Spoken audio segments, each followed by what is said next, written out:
Shalom. Want to give all praises to Yahweh Bahasham, Yahweh Shah Bahasham, Arakak double honors to the elder apostles of Great Millstone, rule and teach well, and honors and salutations to the men of the Lord doing the same. All right, and this lesson is going into giving an example, all right, of why we need the law of Yahweh Bahasham, Yahweh Shah, and like we say, the whole Bible. All right, the entire Bible is the law, from the Old Testament to the New Testament, all right, including the Apocrypha, all right, which is a part of the Old Testament, which was taken out on purpose, all right.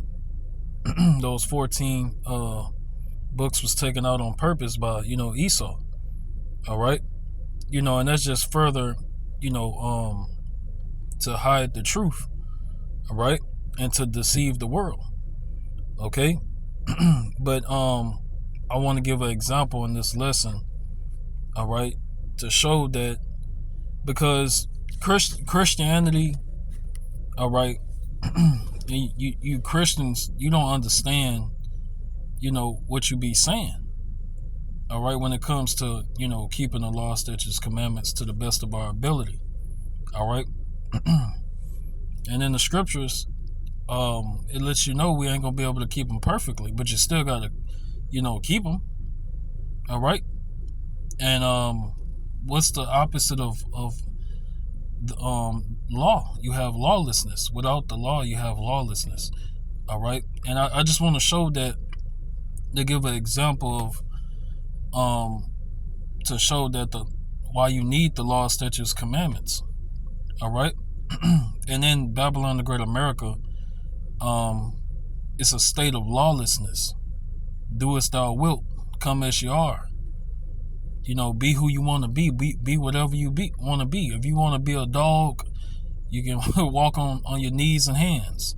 This is what they promote in Babylon the Great America. Okay?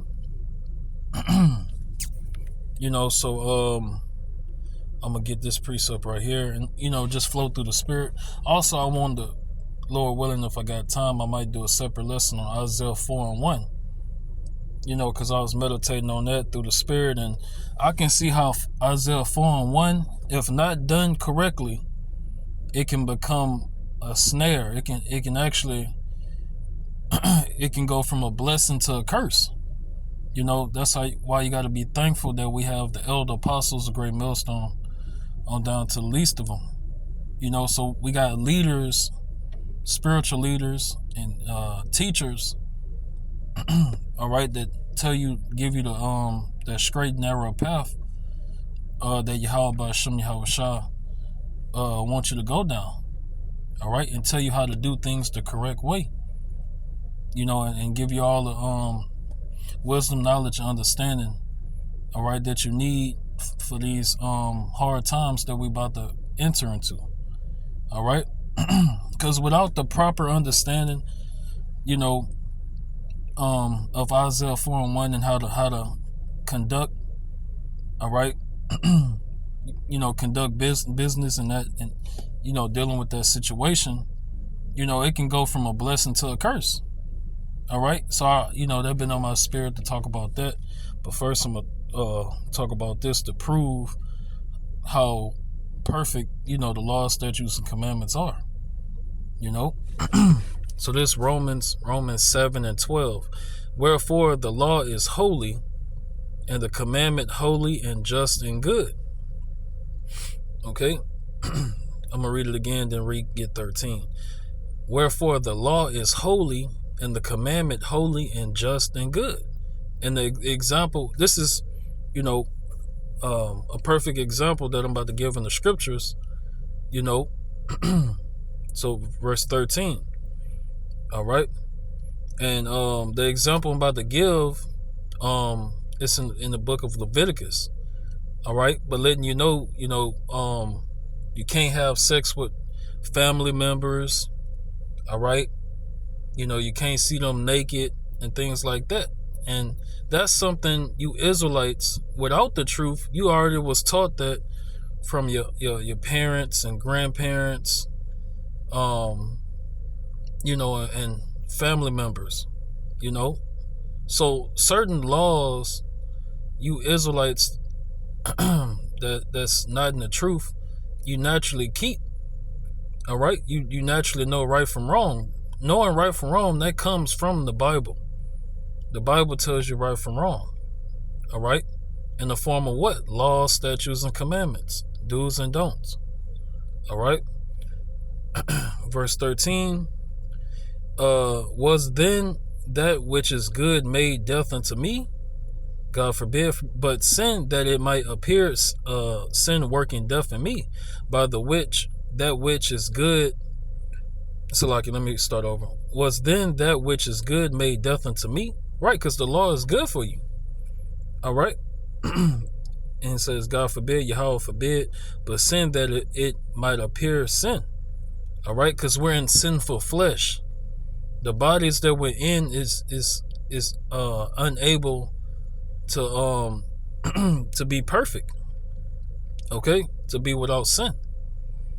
All right, that's why the Lord is going to change us and give us new bodies. Lord willing, I'm of the elect number. And that those new bodies and that immortality is only given to Israelites. Okay. All right, and they'll never sin again. All right. So it says, but sin that it might appear sin working death in me, by that which is good, that sin by the commandment might become exceeding sinful. All right. For we know that the law is spiritual, but I am carnal, sold unto sin. Right. And the example I'm about to give in the scriptures showed that the law is spiritual. Just like, another example I always give dealing with pork. The Bible tells you not to eat pork for a spiritual reason. All right. The pig is unclean. All right. The pigs carry a lot of diseases. All right. And also, not only when you eat the pig, not only is it going to ruin your health, all right, because they're like a living trash can, but also it's going to affect your spirit. Demons going to hop on you. All right. When you eat abominable foods, demons hop on you. Okay. And it jacks up your health. All right. So that's why the scriptures say, for we know that the law is spiritual. All right. But I am carnal, sold unto sin. So the scriptures is for your good. All right. It's for your good. It's not to oppress you and, just to put heavy burdens on you and, just to control you. All right. It's for your good. All right. So let's get another scripture. And like the scripture says, where there is no law, there is no transgression. All right. Roughly paraphrasing. So let me see. I want to get Romans 2. All right. This Romans 2 and 14. All right. And it says, make sure we're still rolling. For when the Gentiles, the Israelite foreigners, which have not the law, do by nature the things contained in the law, these having not the law are a law unto themselves. And that was what I was saying earlier. All right. And these Gentiles are Israelites. Okay. The Israelites, all right, that not keeping their heritage and customs, all right, but they naturally on their own keep certain laws. All right.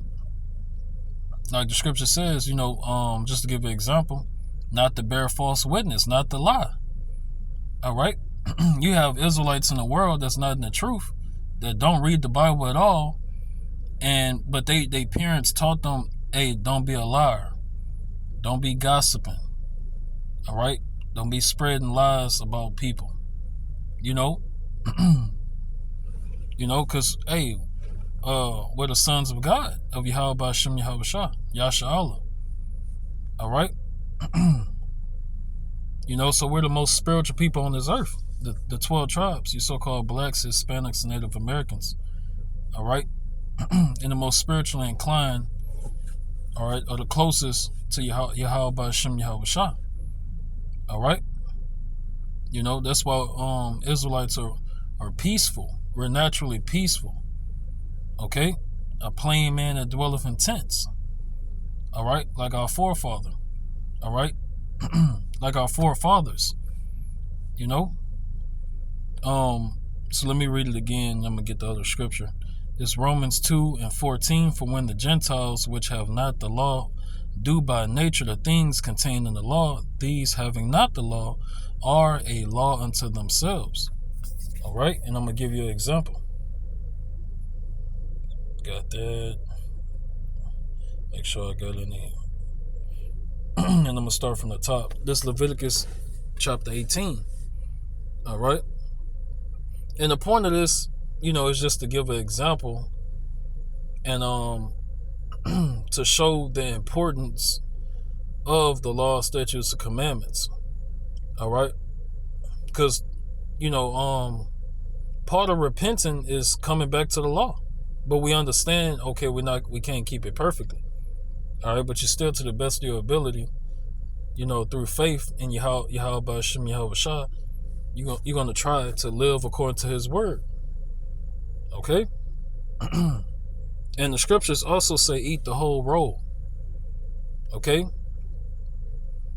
So this Leviticus, and this another thing that pissed me off that I've been thinking about, meditating on lately. You got 2/3 in the world, they're stealing ideas from the prophets, and they harping on Isaiah 4:1. Okay? And they're trying to also use the economic crisis, you know, in this inflation crisis, to be like, hey, you know, you women need to all get with me, you know, so we can be financially stable. So you got a lot of finesse going on too, which that has some truth to it. But 2/3, it's funny because you podcasters, you're leaving out Yahweh Hashem Yahweh Shah. You leaving out the Bible. You leaving out the truth, and you just you know, hey, you coming up some other way.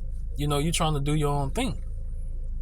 And but the scriptures already let us know that, and our elder apostles, a great millstone, already let us know, you know, you're going to have Israelites in the world that do that. They're going to like certain things the Hebrew Israelites say, and they're going to take it and run with it. They're going to add it to their, you know, collection, so to speak. All right? And I see that, and I'll be like, bro, they got that from the Hebrew Israelites. All right? They got that from us. And they doing it wrong. That brings me back to what I said earlier. All right? You know, because without the law, you have lawlessness. So that's why I'm going into Leviticus 18, because you're going to have, when Isaiah 4:1 come to pass, in its fullness and all its glory. All right? Because you can see Isaiah, the spirit of Isaiah 4:1, it's happening on the earth. More and more, it's turning up. You know, the more we get closer to the end. Okay, and you know, I can see mistakes that's going to be made. You know, when that time come, not from the elect. I'm talking about from the non-elect. All right. You know, so that's why we have these conversations to prepare and warn the hopefully elect men, women, and children, you know, of, you know, the future and how to move in those times. You know, so this Leviticus 18 from the top. And the Lord Yahweh spake unto Moses, saying, speak unto the children of Israel, and say unto them, I am the Lord your power, after the doings of the land of Egypt, wherein ye dwelt. Oh, also, because I was listening to one Jake one time, and he was talking about it. It was an older Jake, so-called black man, and he was like, yeah, you know, these women that say, and he was speaking some truth, but he was saying these women that say they don't need a man, you know, the way things going out here, you're going to have a lot of women, flock to these men, and they're going to have multiple women to one man. And that made me think of Isaiah 4:1, and that lets me know they're listening to the prophets. Okay? But it's not just any man. That has to be highlighted. And I know niggas of the world, you niggas of the world, that's you got your guns and bullets, you got your pantry full, you stockpiling, and you just want a bunch of women to come hide in your house or whatever like that. I know you're gonna get mad, but the truth is, it's about the elect men. All right, because if that woman don't have an elect man, all right, she's not gonna get saved. All right, so it's not just about any man. This truth is about the elect. Okay, the first fruits. All right, and that's going to be made known. The more the perilous times set in, Jacob's trouble will continue to grow and get out of hand. But also Yahweh Shem Yahushua, he's going to let it be known who is his, who he's dealing with. All right, it's going to be in Jacob's trouble. All right.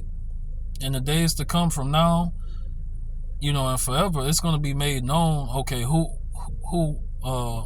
is of the chosen. Okay? Who are the true prophets, who are the false prophets, All right? So this Leviticus 18:3. And after the doings of the land of Egypt, wherein ye dwelt, shall ye not do. After the doings of the land of Canaan, whither I will bring you, shall ye not do, neither shall you walk in their ordinances. Right? Because those Africans, those Egyptians and Canaanites, those Hamites, which are Africans, called modern day Africans, okay? Fucking heathens. That's what they is. They was everything that's about to be named in this chapter, those Hamites, they was doing it. Esau, the so-called white man, he, in their race, in their culture, they love to have sex. You have the son having sex with the mom. That's Esau, the so-called white man's culture. Okay? And that's wicked. That's a grave sin according to the Bible. All right? So this Leviticus 18 and 4. Ye shall do my judgments and keep mine ordinances to walk therein. I am the Lord your power, Yahweh.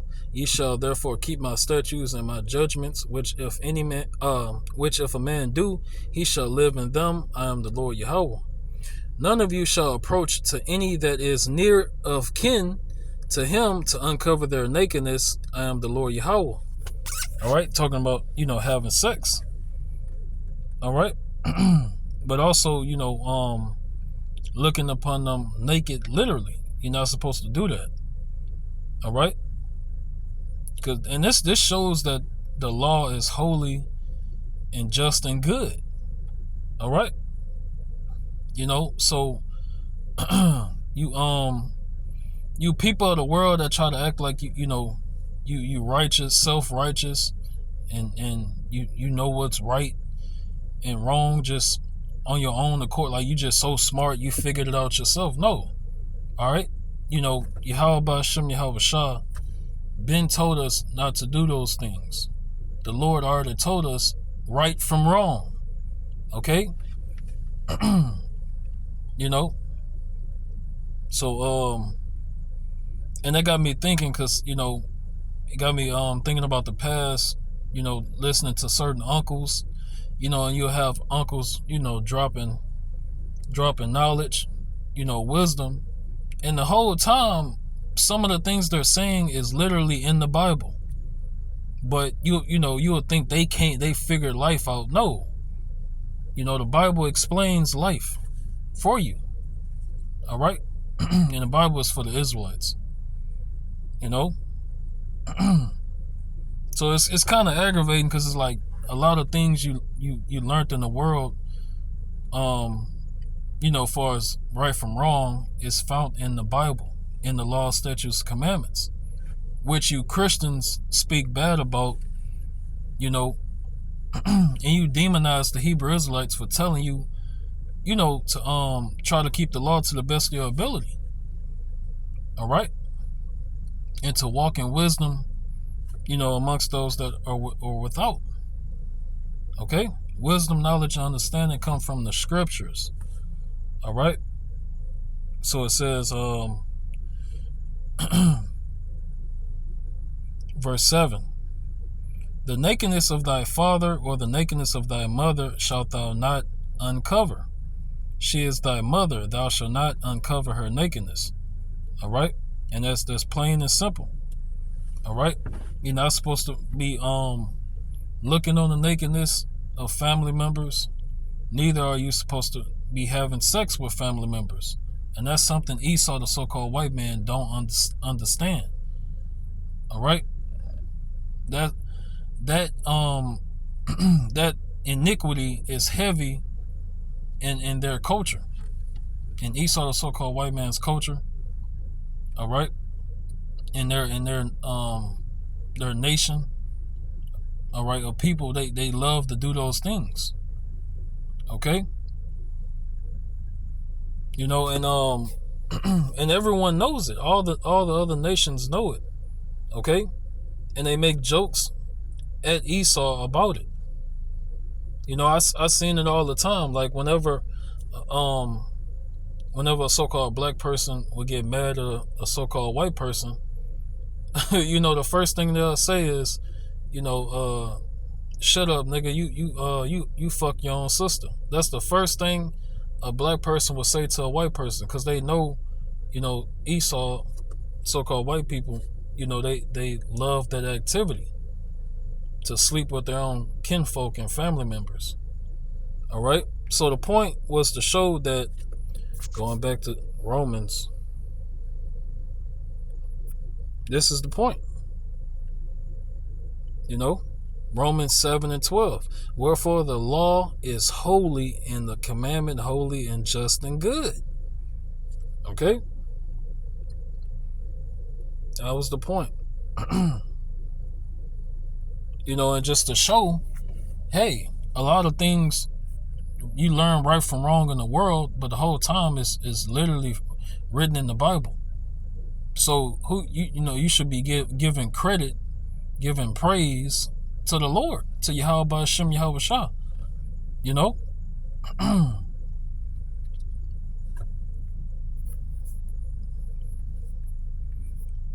All right. So that's just to also, throw dirt on you scoffers, that say, the law is done away with. All right, because you still got a lot of Israelites, and you even got 2/3 that's keeping that law, and they not even in the truth. All right, but they're still keeping a lot of laws naturally. All right, like we read in Romans 2:14. All right, and in the kingdom of heaven, which is going to be on earth, we still going to have to keep the law, statutes, commandments, but we're going to be able to keep them perfectly. All right, let's get that. I'm gonna end it on this precept too, because Yahweh Shah said he wasn't going to do away with the law. Christians, you should know that. All right, Matthew 5:17. Think not that I am come to destroy the law or the prophets. I am not come to destroy, but to fulfill. All right. And that's pretty much it on that. All right. So Lord willing, that was edifying. Lord willing, it made sense. All right. And it's just something I was meditating on earlier today. And like I said, I was meditating on Isaiah 4:1. I'm gonna do another lesson on that too, for the sake of time. So I want to end it and give all praises to Yahweh Bahasham, Yahweh Shah Bahasham, Arakakbadash. Double honors to the elder apostles, great millstone, who rule and teach well, and honors and salutations to the men of the Lord doing the same and teaching the same.